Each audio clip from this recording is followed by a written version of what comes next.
সাংসদ তোলাবাজ রাজ্য সভাপতি কতটুকু চেনে বাঁকুড়া? মোদির মুখ দেখে কি ভোট হয়ে যাবে? দাবি বাঁকুড়ার বিজেপি বিধায়ক নীলাদ্রি শেখর দানার। Viral video.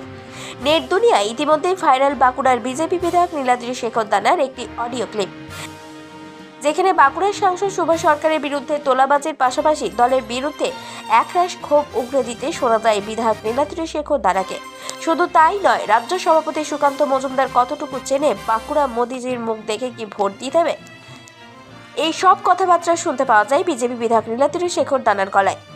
যদি এই অডিও সত্য না হয়, তাহলে বলতে হবে ভারতীয় জনতা পার্টির মধ্যে একজন উচ্ছৃঙ্খল বিধায়ক এই ধরনের কথা বলা মানেই তিনি বোধহয় বিধায়ক থেকে উচ্চাকাঙ্ক্ষী হওয়ার চেষ্টা করছেন।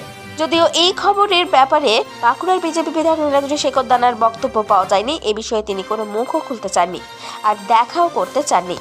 ব্যাপার আছে আর কি, যেমন আমাদের লোকসভার যিনি সাংসদ তথা মন্ত্রী, তিনি আপনার চিত্তরঞ্জন ক্যান্সার হসপিটালে পর্যন্ত তোলা আদায় করেন। এই যে তোলা আদায় করার ভিতরে একটা ভদ্র তোলা আদায় করে, যাকে বলে ভদ্রমতার মুখোশ নিয়ে, তিনি সর্বত্রই ঠিক এরকম জিনিসটাই করেছেন, সর্বত্রই করে রেখেছেন এরকম। আমাদের ডাক্তারবাবু টোটালটাই চলে গেছে, পুরো বেস্ট লেভেলটা কিচ্ছু নেই। কয়েক